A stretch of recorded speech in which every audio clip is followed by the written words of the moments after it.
Mari Bapak Ibu kita melanjutkan pembacaan firman Tuhan dari kitab Keluaran 10 ayat 1 sampai 29. Demikian firman Tuhan.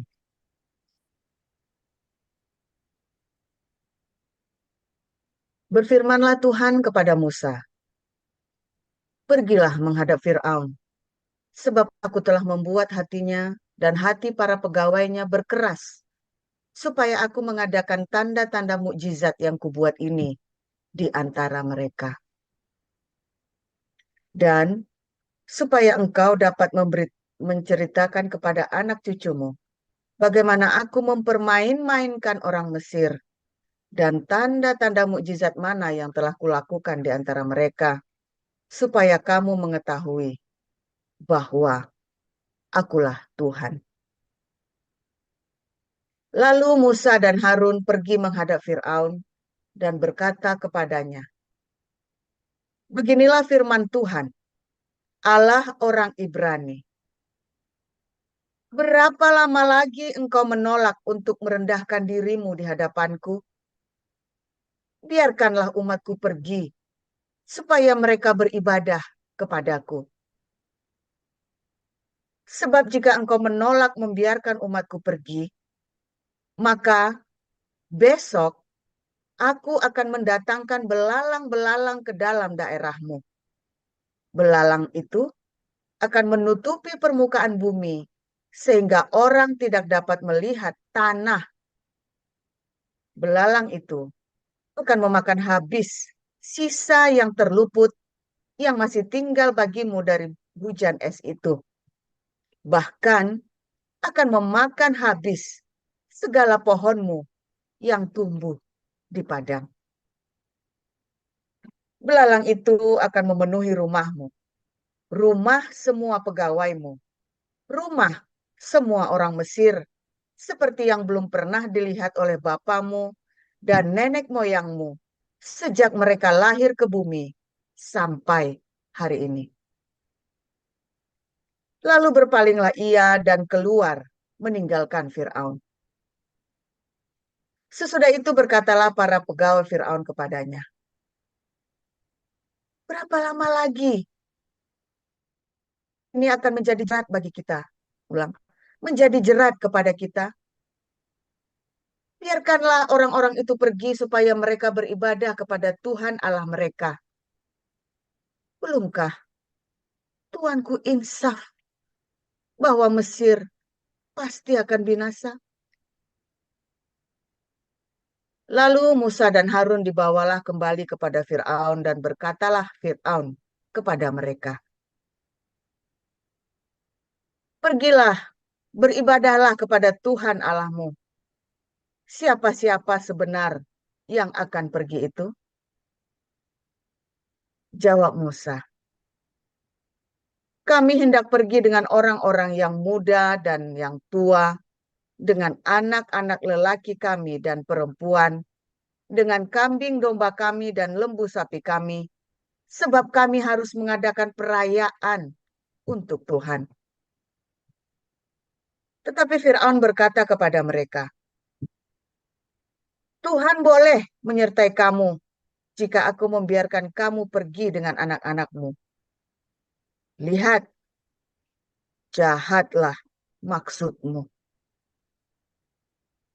Bukan demikian, kamu boleh pergi, tetapi hanya laki-laki, dan beribadahlah kepada Tuhan, sebab itulah yang kamu kehendaki."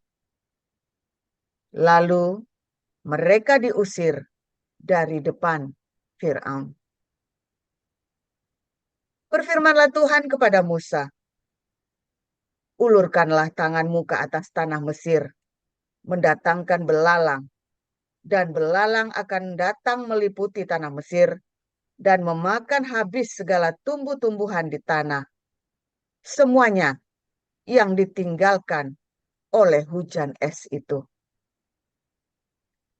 Lalu Musa mengulurkan tongkatnya ke atas tanah Mesir, dan Tuhan mendatangkan angin timur melintasi negeri itu sehari-harian dan semalam-malaman, dan setelah hari pagi angin timur membawa belalang. Datanglah belalang meliputi seluruh tanah Mesir dan hinggap di seluruh daerah Mesir. Sangat banyak. Sebelum itu tidak pernah ada belalang yang demikian banyaknya. Dan sesudah itu pun tidak akan terjadi lagi yang demikian. Belalang menutupi seluruh permukaan bumi sehingga negeri itu menjadi gelap olehnya. Belalang memakan habis segala tumbuh-tumbuhan di tanah dan segala buah-buahan pada pohon-pohon yang ditinggalkan oleh hujan es itu. Sehingga tidak ada tinggal lagi yang hijau pada pohon atau tumbuh-tumbuhan di padang di seluruh tanah Mesir. Maka segeralah Fir'aun memanggil Musa dan Harun serta berkata, Aku telah berbuat dosa terhadap Tuhan Allahmu dan terhadap kamu. Oleh sebab itu, ampunilah kiranya dosaku untuk sekali ini saja. Dan berdoalah kepada Tuhan Allahmu, supaya bahaya maut ini dijauhkannya daripadaku. Lalu keluarlah Musa meninggalkan Fir'aun dan berdoa kepada Tuhan. Maka Tuhan membuat angin bertiup dari jurusan sebaliknya, yakni angin barat yang sangat kencang yang membawa belalang itu dan melemparkannya ke dalam laut Teberau. Tidak ada satu belalang pun yang tinggal di seluruh daerah Mesir. Tetapi Tuhan mengeraskan hati Fir'aun sehingga tidak mau membiarkan orang Israel pergi.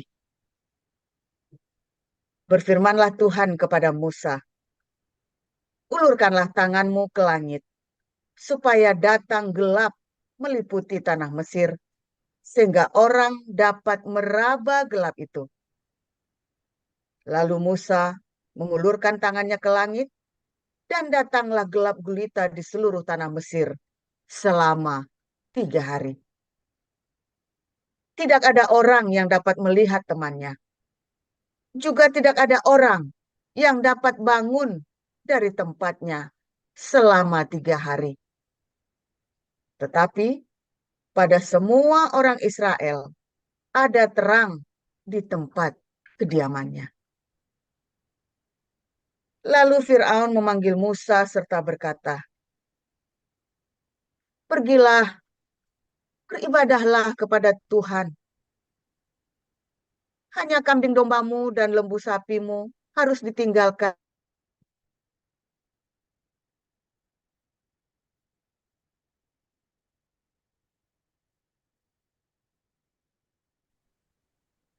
Bahkan korban sembelihan dan korban bakaran harus engkau berikan kepada kami, supaya kami menyediakannya untuk Tuhan Allah kami. Dan juga ternak kami harus turut beserta kami, dan satu kaki pun tidak akan tinggal, sebab dari ternak itulah kami harus ambil untuk beribadah kepada Tuhan Allah kami. Dan kami tidak tahu dengan apa kami harus beribadah kepada Tuhan sebelum kami sampai di sana. Tetapi Tuhan mengeraskan hati Fir'aun, sehingga dia tidak mau membiarkan mereka. Lalu Fir'aun berkata kepadanya, Pergilah daripadaku, awaslah engkau, jangan lihat mukaku lagi. Sebab pada waktu engkau melihat mukaku, engkau akan mati. Kemudian Musa berkata, Tepat seperti ucapanmu itu. Aku takkan melihat mukamu lagi. Demikian. Terima kasih, Bu Darliana. Baik. Bacaan selanjutnya, kita akan membaca dan mendengar dari Wahyu, pasal yang ke-8 dan pasal yang ke-9. Akan dibacakan oleh Pak Thomas Teja. Silakan.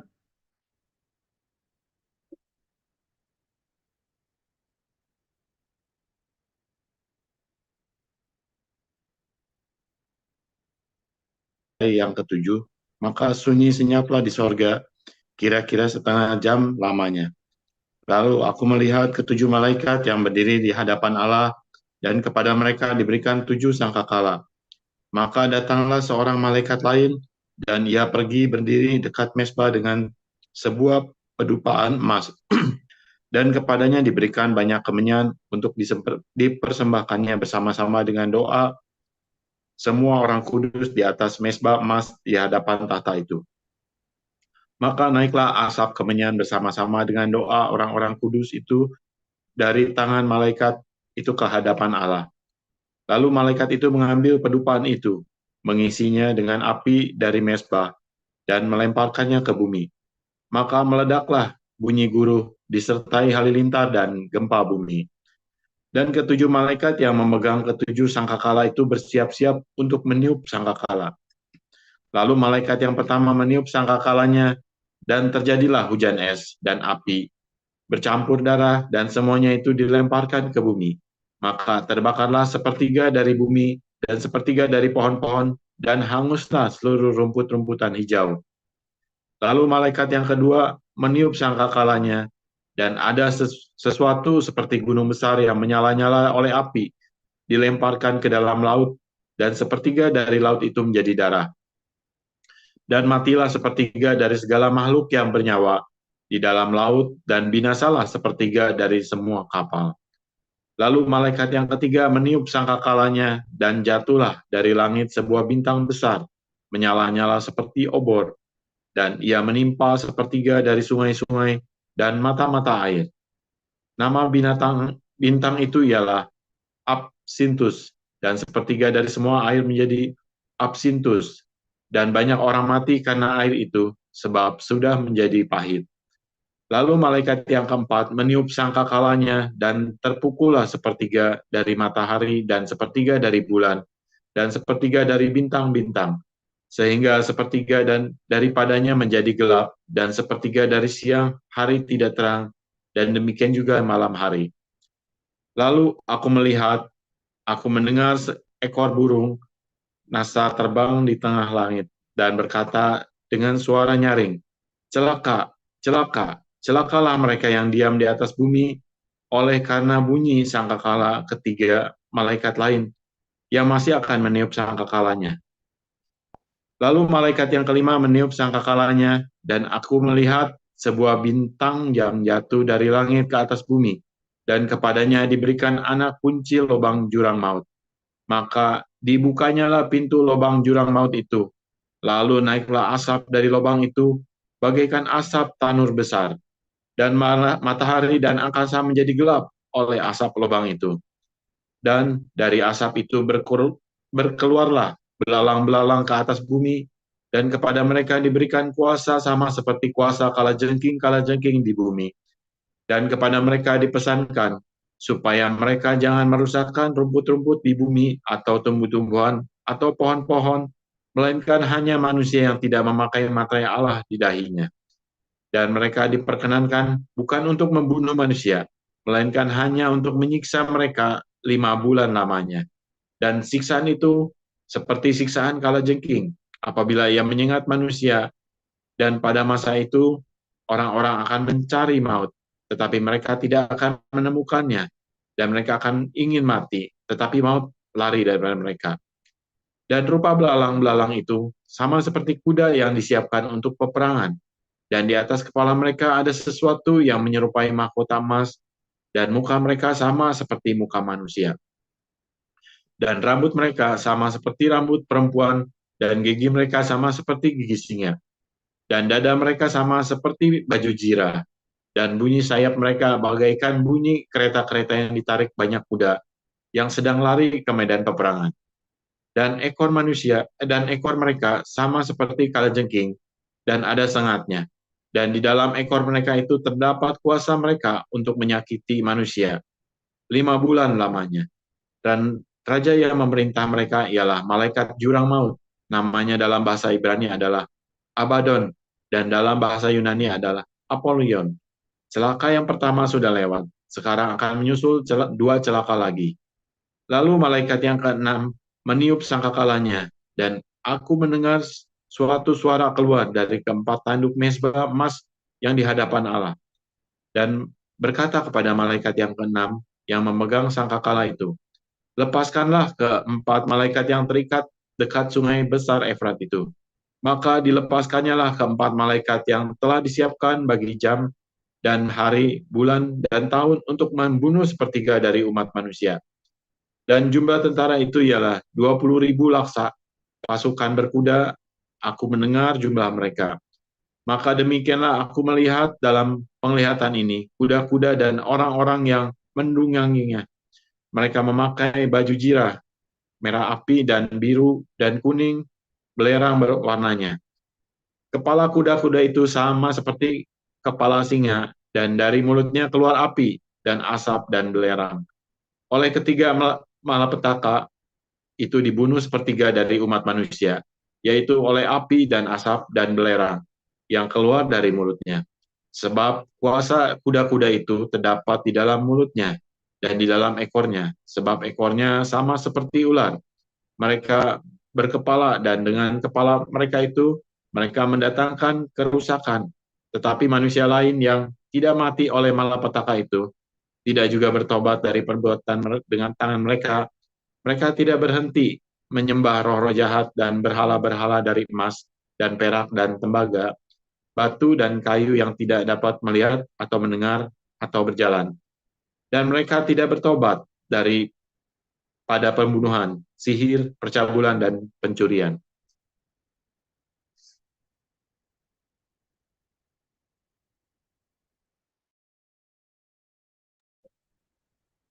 Terima kasih Pak Thomas Seja. Kita akan mendengarkan renungan yang akan dibawakan oleh gembala kita, Pastor Paul, dengan tema dunia orang mati. Silakan Pastor Paul. Haleluya, firman Tuhan selalu baru setiap hari. Ya, ketika kita menanti-nantikan Tuhan dengan pengharapan yang benar, saudara ya. Saudara, bagus sekali firman Tuhan hari ini. Kalau di kelas apologetik saya sudah pernah ajarin bahwa 7 sangkakala dengan ada tulah-tulahnya itu ya di Wahyu itu adalah tulah Mesir yang direplika, saudara, cuma lebih besar. Kalau tulah di Mesir itu hanya di Mesir saja, tapi di dalam Wahyu itu di seluruh dunia, saudara.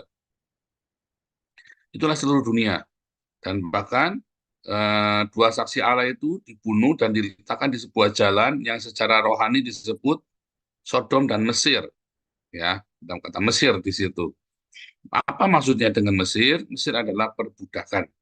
Perbudakan agama, perbudakan dari semua dosamu, perbudakan dari hawa nafsu, perbudakan dari semua, ya saudara ya. Segala macam jenis perbudakan. Perbudakan apalagi saudara, hawa nafsu, perbudakan agama, perbudakan dosa, ya. Anda yang masih diperbudak oleh hawa nafsumu, Anda yang masih dikuasai oleh hawa nafsumu, ingat pelajaran hari Minggu, orang-orang yang berdosa adalah orang-orang yang tidak punya cinta. Cintanya korup, ya. Dia berpikir bahwa nafsu itu adalah cinta. Makanya orang-orang ini suka sekali bertengkar, orang-orang ini suka sekali berkonflik, orang-orang ini suka sekali mencari keributan, saudara ya. Pertengkaran yang tidak perlu. Ya. Apa saja ya. Dulu pernah ada yang keluar dari yayasan kita, pengurus ya, dulu ya. Lalu saya minta surat pengunduran diri supaya gampang ngurusnya. Wah, iyalah saudara ya. Rasanya kok kayak ketakutan, dia kan mengundurkan diri. Ya, kita minta baik-baik surat pengunduran diri. Sampai saya mohon-mohon sungguh saudara ya. Sampai saya mohon-mohon. Pak, mohon Pak bantu Pak. Saya ini orang jahat yang ingin berusaha jadi baik. Sampai tahu mungkin gitu saudara ya. Nah hari ini kemudian dia marah-marah karena namanya masih ada di yayasan. Ini kemungkinan kucuk banget ini. Dulu saya minta baik-baik sampai mohon-mohon dari kasih surat pengunduran dirinya. Sampai sekarang nggak tahu udah diurus apa belum, nggak tahu tuh sama pengurus yayasan itu ya. Sampai sekarang dia malah marah-marah karena namanya masih ada di yayasan. Ya, kucuk ini saudara. Maunya apa coba? Saya sampai mohon-mohon dari kasih, dipersulit. Ya, sekarang namanya gara-gara dari situ, ya, nah itu namanya orang tukang cari ribut itu, saudara. Diminta baik-baik nggak mau, ya udah, kita tertunda lama kan perubahan aktanya itu. Nah, waktu dia lihat namanya dia masih ada di sana, marah-marah, saudara. Kalau mau cepet sini surat pengunduran diri, biar cepet kita beresin. Dan kamu mengundurkan karena ada masalah atau nggak masalah, ya tuh yang baik-baik. Saudara, ada hal-hal yang memang orang suka ribut, saudara ya.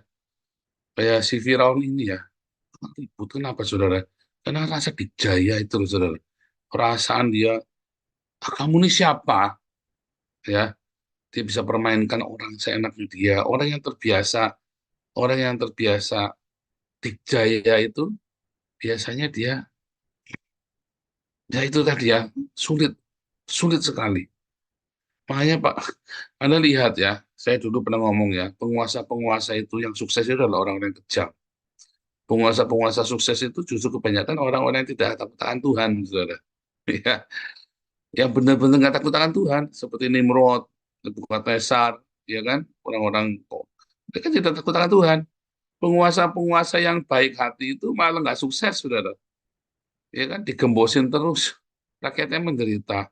Tapi penguasa yang lain mereka jelas, just mau menderita menderita tapi jelas ada kejelasan, yaitu apa, aniaya, udah gitu aja kan.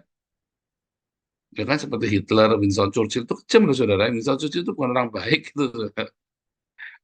Jadi memang Tuhan membiarkan para pemerintah ini menyandang pedang. Kalau sampai dalam Roma 13 ya, kalau sampai dia memarangkan pedangnya dengan nggak benar, oh tentu saja para penguasa-penguasa ini ya dibilang di dalam Yesaya 14 ayat 12, raja-raja dunia menantikan di Seol, dunia orang mati, saudara. Ya, itu nasib raja-raja dunia ada di dunia orang mati. Karena memang dosa seluruh bangsanya ada di tangan dia, saudara. Ya kan, keputusan benar salah kan sama dia. Begitu dia tidak punya hikmat seperti Daud, ya kan, dia tidak punya hikmat seperti Salomo, bahkan seperti Daud atau seperti Saul. Anda lihat ya, seluruh bangsanya sial, saudara, gara-gara pemimpinnya, ya. Sehingga supaya nggak sial, dia harus berbuat sesuatu. Mungkin dia sendiri harus menanggung dosanya dengan segala keputusan di antara keputusan-keputusan yang buruk, dia harus menanggung semua dosa umatnya, saudara, rakyatnya. Ya, makanya dibilang dunia orang mati, raja-raja dunia menanti di dunia orang mati itu, saudara ya. Kecuali orang-orang yang benar-benar mencari Tuhan dengan sungguh-sungguh ya, seperti Daud. Tetapi itu pun dia kejam, saudara ya. Itu pun kejam dia. Anyway, saudara, kita balik bicara tentang dunia orang mati. Tadi Anda lihat ya, kegelapan. Kegelapan yang menutupi seluruh Mesir, sampai Anda nyalain lampu saja, lampunya masih gelap. Saking gelapnya, ya lampunya itu nggak bisa menerangin kamarnya, saudara. Itu kegelapannya sangat gelap, sampai lampu pun nggak berdaya. Anda nyalain lampu, cuma kelihatan lampunya, tapi Andanya tetap nggak kelihatan. Saking pekatnya kegelapan itu, bayangin. Itu dunia orang mati, saudara. Mengapa kejadiannya cuma di Mesir, orang Israel nggak di Goshen? Itu dunia orang mati, saudara. Ya, seringkali kan kita masih dalam kehidupan nyata ini, rasanya gelap semua hidup ini. Anda ngalamin nggak? Saya mengalami, saudara, ketika semuanya gelap, padahal itu terang benderang, tapi rasanya kok dunia itu gelap buat saya. Yaitu matanya mata gelap. Itu benar-benar terjadi ya, alam dunia orang mati menguasai hidup saya. Kita mengalami yang ternyata gelap, saudara. Semua orang kita melihatnya cuma bagaimana nyelakain orang. Tiap hari otak itu bagaimana nyelakain orang. Saya nggak bisa melihat terang sama sekali, nggak ada harapan dalam hidup saya. Saya merasa sudah selesai semuanya. Keluarga saya sudah selesai, bisnis sudah selesai, kehidupan saya sudah selesai, anak-anak saya sudah selesai. Tamat, finish. Nggak bisa melihat terang sama sekali. Itulah dunia orang mati. Ya, saya hidup di tengah-tengah dunia orang mati. Itu dunia orang mati, saudara, antara mati dan hidup. Yang bahkan mati aja sudah nggak takut. Mati saja sudah nggak takut, saudara ya.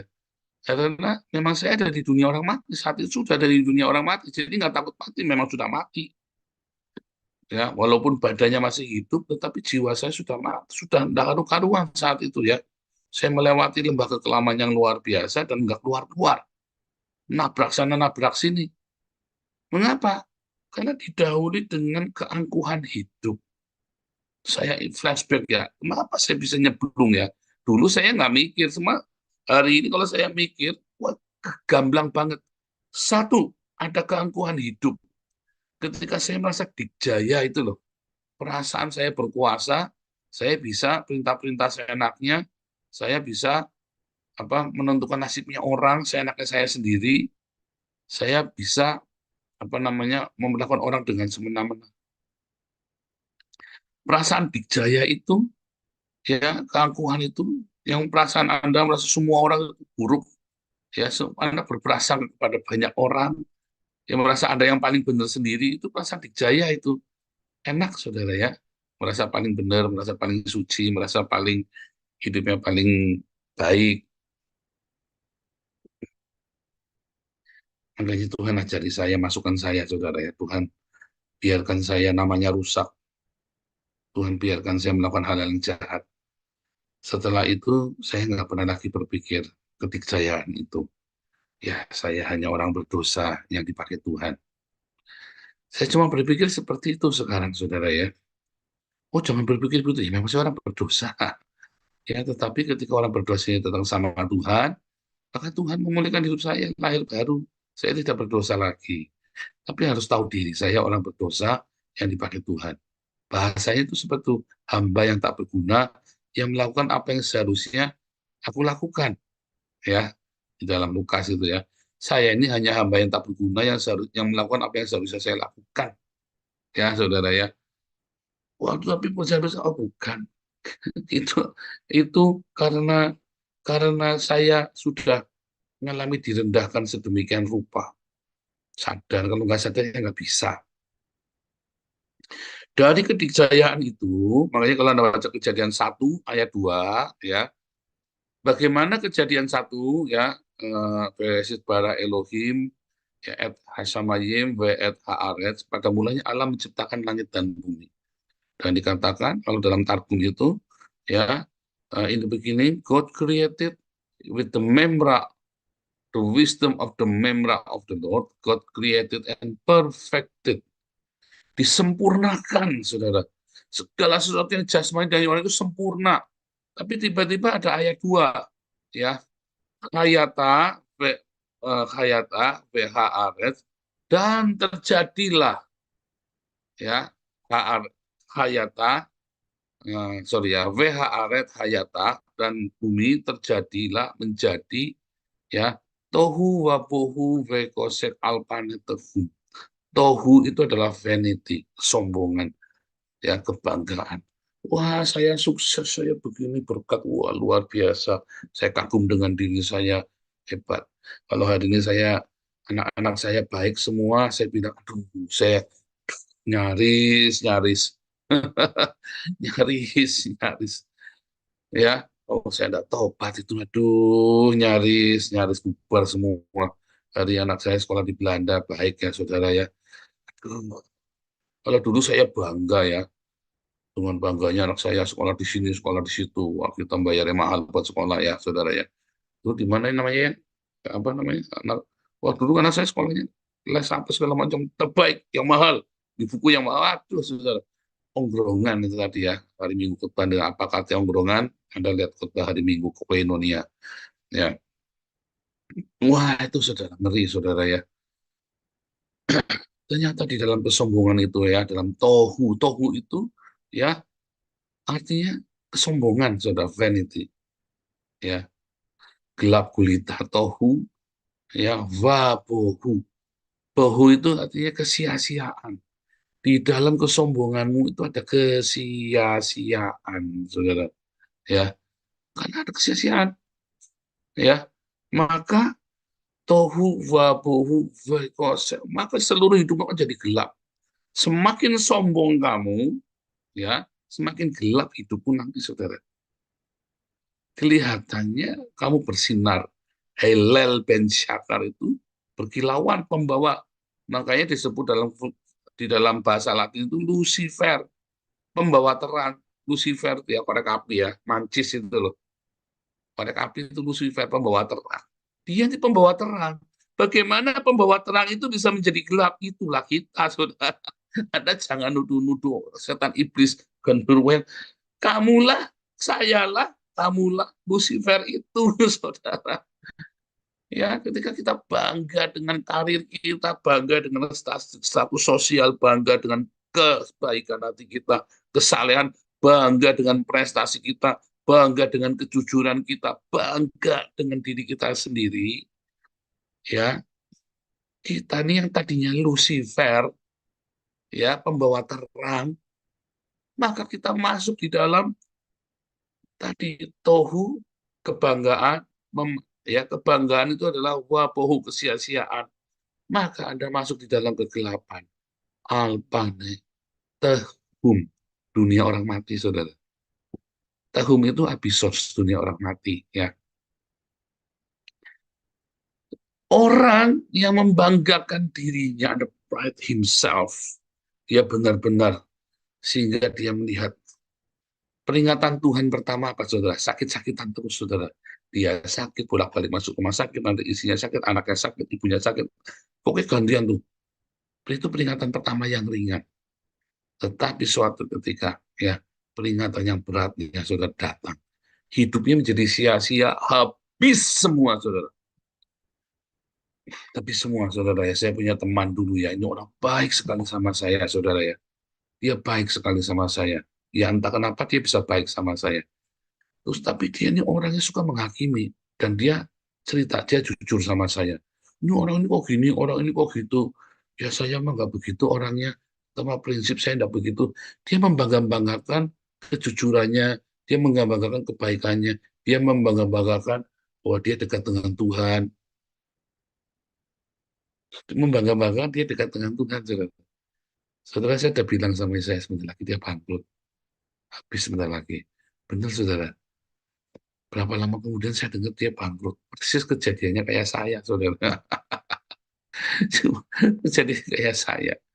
Cuma bedanya, dia cepat bertobat. Saya dulu makin keras. Ketika saya di dalam dunia kegelapan itu, saya makin keras. Makin nggak bisa lepas. Makanya Daud berkata apa di dalam Mazmur, tali-tali dunia orang mati, ya, menjerat aku, mau keluar nggak bisa, saudara. Kita hampir banyak dari kita, saya nggak tahu kalau Anda cukup rendah hati untuk tidak mengalaminya, dari kecil diajari dengan baik oleh orang tuamu, tapi banyak saya temui, kita hamba-hamba Tuhan masuk ke dalam lembah kekelaman yang seperti itu, kita nggak bisa keluar. Oh, duit ada, saudara, tapi hidupmu gelap. Gelap gulita, sehingga keluargamu nggak baik, ya semuanya nggak baik, sakitan, bangkrut, apa segala macam, sampai puncaknya Anda ludes habis, Anda nggak bisa teriak lagi. Makanya Yunus 2 ayat 2, ya, dari tengah-tengah dunia orang mati dalam kesombongannya, itu kan Niniwe itu orang berdosa, nggak mau ke sana, nggak suci, najis. Ya. Kemudian dia pergi ke tempat lain, biar mati saja. Ya. Kemudian dikirim angin badai, Yunusnya dibuang ke laut. Dari tengah-tengah dunia orang mati, dia berseru, Tuhan selamatkan aku. Berjuang, saudara, di tengah-tengah dunia orang mati. Ya, teriak sekeras-kerasnya, Tuhan selamatkan aku. Ampuni kesombonganku. Rata-rata ketika kamu masuk dalam lembah kekelaman, yang diproses, dihajar, sebenarnya adalah karaktermu yang angkuh, sombong, pride yourself. Kita hanya boleh bermegah bahwa karena Tuhan, benar-benar, ya, yang tahu hanya Tuhan dan hatimu, saudara. Kita ngomong, oh, ini semua karena Tuhan, tapi begitu orang menghina kamu, kamu marah, saudara. Berarti bukan karena Tuhan. Begitu ada orang fitnah kamu, kamu marah. Oh, nanti mengganggu kita ini, mengganggu reputasi kita. Hah? Itu, saudara, yang pertama kali dihancurkan Tuhan dalam hidup saya adalah reputasi saya, saudara. Saya sampai bilang, habis reputasi saya, nama baik saya habis. Wah, saya mukul-mukul kepala saya, saudara, ya. Tidak pernah saya ngimpi, ya. Saya sampai terjebak sampai sebegitu. Sudah putar, hancur saya. Saya cuma berpikir begitu waktu itu, saudara. Sampai benar-benar hancur. Bas, Anda sebut nama saya di Mabes, di Polda. Ya, mafia. Saudara ya. Aduh, sudah tidak karu-karuan ya, saudara. Di hari ini saya bersyukur. Waktu saya mau balik sama Tuhan, biar aku pulihkan dulu reputasiku. Tidak boleh sama Tuhan. Melayani aku. Setiap kali saya mau coba gagal. Kemudian saya melayani Tuhan, ya kepada orang-orang yang sederhana, orang-orang ini semua dipulihkan, saudara ya. Justru ketika reputasi saya sudah tidak benar, sudah tidak karu-karuan. Sehingga sekarang kalau ada orang mau rusak reputasi saya, apalagi yang mau dirusak? Sudah hancur. Kecelek kamu. Mau rusak reputasi saya, udah hancur, luluh, remuk, saudara. Tapi Tuhan pakai orang jahat ini. Ya, dari tengah-tengah dunia orang mati, aku berseru kepada Tuhan. Tuhan, tolong aku, ampuni aku, Tuhan. Wah, saudara, hari ini Tuhan pakai saya bukan karena saya orang baik, bukan karena saya orang hebat. Sehingga saya nggak bisa sombong. Ya, Tuhan pakai saya. Ya, karena saya minta ampun. Itu saja. Saudara, Tuhan mau pulihkan kamu. Cuman satu, bertobat dari kesombonganmu. Jaga hatimu tetap murni, aletheia sama Tuhan. Jangan merasa diri kita baik. Kalau Anda sedang di dalam lembah kekelaman, jangan melakukan pembenaran. Sudahlah, percaya kamu nggak ada benernya. Percaya, saudara. Kamu nggak ada benernya. Kamu pernah puasa 40 hari, 40 malam, kayak saya. Kalau belum pernah, kamu udah lebih benar dari saya. Ya, saudara, ya. Kamu nggak lebih benar dari saya. Udah lebih hebat dari saya lah. Saya saja hancur. Saya bilang, adalah, saya juga orang brengsek kok. Dan ngalah kamu sama Tuhan, ngalah saja. Kamu pasti, karena kamu pasti kalah. Karena kamu pasti salah. Makin kamu melakukan pembenaran, makin lama lembah kekelaman itu sampai kamu dan tidak bisa teriak lagi, habis ya cahaya hidupmu, Lucifermu itu. Ya kan, korek api kan dikasih waktu, sudah ada timernya loh itu. Di tengah dunia kegelapan itu habis. Ya kan? Yesaya 14 ayat 12, Lucifer. Ya kan? Light bearer, kan, pembawa terang kan. Pembawa terang Lucifer itu kan. Yesus itu Lucifer, saudara ya. Yesus Lucifer. Iblis juga Lucifer, pembawa terang. Anda dan saya juga Lucifer, saudara. Pembawa terang. Tapi kasih timer. Di tengah-tengah dunia kegelapan, kalau kamu tidak bertobat, terang yang sesungguhnya tidak akan datang padamu, habis mati, tetap masuk neraka, selesai. Sebelum terang itu benar-benar habis, teriak yang keras, minta ampun, saudara. Jangan pernah membenarkan dirimu sendiri, sekalipun kelihatannya kamu benar. Tambah gelap, tambah nyungsep, iya saudara. Sampai kamu benar-benar sudah nggak ada terang lagi, ya sudah, game over. Ya, ingat-ingat, ingat Firaun, kegelapan menutupi seluruh bumi. Ingat-ingat, kita pembawa terang, kita punya time limit. Minta terang yang sejati itu, Yesus Kristus, itu ada pada kita, saudara. Dengan apa? Nggak ada cara lain. Seru nama Yesus. Karena di bawah kolong langit ini tidak ada nama lain yang olehnya kita bisa diselamatkan. Sampai terang itu benar-benar menerangi hidupmu, saudara. Nanti kitanya yang terang benerang. Bukan karena kita pintar, bukan karena kita hebat, bukan karena kita baik. Tapi memang ada Yesus yang menerangi kita, sehingga kitanya bersinar. Karena Yesus di dalam hidupmu, saudara. Ya, itu ya, Tuhan Yesus memberkati.